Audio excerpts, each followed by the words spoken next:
تعلیم کسی بھی معاشرے کی ترقی اور خوشحالی میں اہم کردار ادا کرتی ہے۔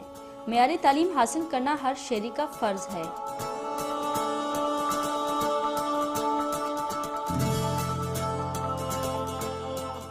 2010 کے سیلاب سے صوبہ سندھ میں جہاں ہر طرف تباہی پھیلی، وہیں تدریسی عمل بھی درہم برہم ہو کر رہ گیا۔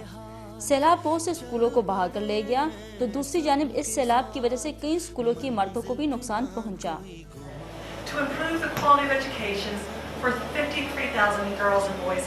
حکومت سندھ نے پبلک پرائیویٹ پارٹنرشپ کے ذریعے تعلیمی اداروں کی بحالی اور تعمیر نو کا کام شروع کرنے کا عزم کیا۔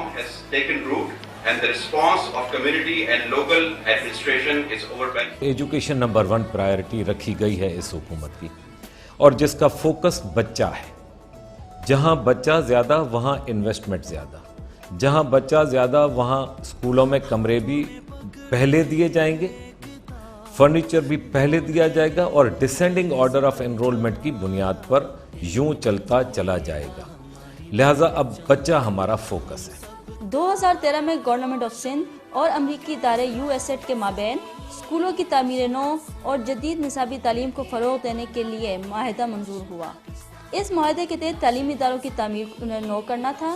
2014 میں باقاعدہ طور پر اسکولوں کی عمارتوں کو تعمیر کرنے کا کام شروع ہوا، اور اب تک 118 اسکولوں میں سے 47 اسکولوں کو بحال کر دیا گیا ہے۔ سندھ کے بچے پڑھیں گے تو اس کا مطلب پاکستان کے بچے پڑھیں گے۔ ماڈرنائزنگ ایجوکیشن ان سندھ، یہ ایک ہم نے اس کی ٹیگ لائن رکھی ہے جو سندھ بیسک ایجوکیشن پروگرام کے تحت ہم کر رہے ہیں۔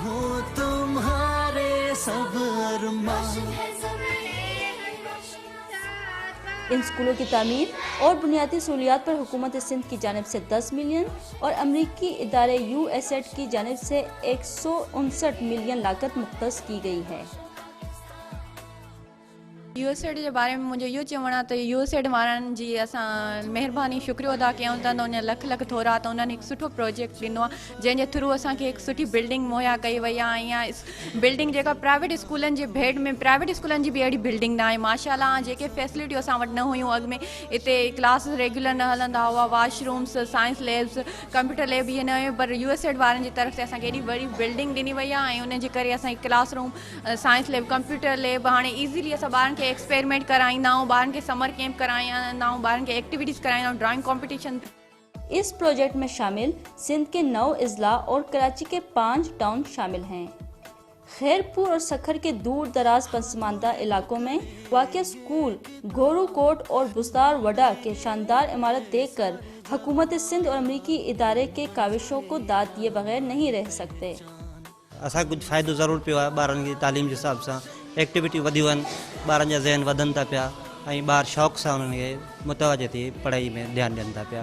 ऐं जेका असांजी गैरहाज़िरी हुई उहा बि उन हिसाब सां घटि थी आहे। हा, इन सां असांजे वालिदैन जो जेको तासुर आहे, ज़ौक़ ऐं शौक़ु वधियो आहे। ॿार जा EC क्लास जे हिसाब सां ॿार जे दाख़िला वधी आहे तमामु, यानी ॿार वधीक अचणु शुरू थिया आहिनि।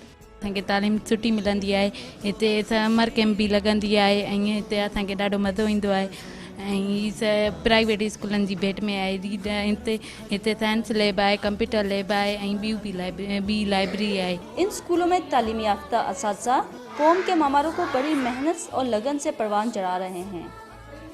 ان اسکولوں میں معیاری تعلیم دینے کے ساتھ ساتھ بچوں کو بنیادی سہولیات بھی بھرپور دی گئی ہیں۔ असांजो स्कूल ही ॾाढो सुठो आहे। हीउ नओं स्कूल असांजे लाइ ठहियो आहे, असांजे लाइ बहितरीनु कमु हिते हले थो पियो।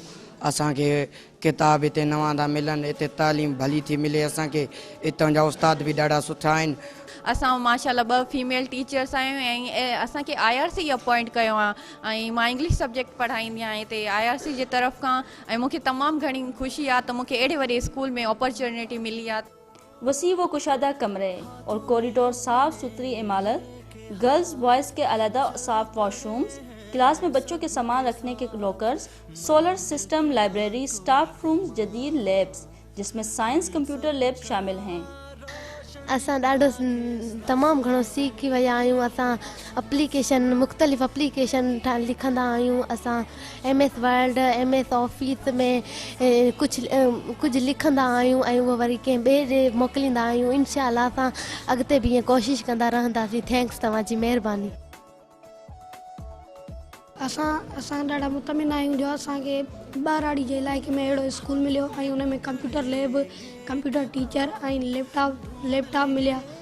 पहिरियां असांखे का बि ॼाण न हुई कंप्यूटर जे बारे में, जॾहिं खां वठी असां हिन स्कूल में आयासीं त असांखे कंप्यूटर लाइ प्रैक्टिकल करायो वेंदो आहे, असांखे सेखारियो वेंदो त कीअं ऑन कजे कीअं ऑफ कजे, असांखे का बि ॼाण न हुई पहिरियां। ऐं असां हिन जा रेगुलर क्लास हलाईंदा आहियूं, जीअं थ्योरी जो क्लास हूंदो आहे त असां हुनखे थ्योरी कराईंदा आहियूं, वीडियो लेक्चर हलाईंदा आहियूं, पावर स्लाइड्स हलाए ॾेखारींदा आहियूं ॿारनि खे त कीअं स्लाइडूं थींदियूं आहिनि, कीअं हिननि खे हलाइबो आहे। उन खां पोइ हाणे ॿार जेको आहे काफ़ी कुझु सिखी विया आहिनि। पहिरियां जेको आहे हिते इनरोलमेंट तमामु थोरी हूंदी हुई, हाणे ॾिसो तव्हांखे सॼो स्कूल भरियल नज़र ईंदो, ऐं हाणे जेको आहे सो न्यू एडमिशन शुरू थिए थी, उन जे लाइ पहिरियों ई वालदेन अची चुका आहिनि त असांजा ॿार हिते इनरोल कयो। खेलने के मैदान, हर तरह की सहूलियात से आरास्ता, ये स्कूल बच्चों की तालीम हासिल करने के शौक़ के रुझान को बढ़ा रहे हैं। अंदरून सिंध में हुकूमत सिंध और यूएसएड के इश्तराक से तामीर के स्कूलों में न सिर्फ जदीद तालीम मुहैया की जा रही है, बल्कि वहीं पर ही बच्चों का मयार तालीम बेहतर करने के लिए असातिज़ा को ट्रेनिंग भी दी जा रही है। कैमरामैन मोहम्मद सईद के साथ मारिया खटक, सिंध टीवी न्यूज़, खैरपुर, सिंध।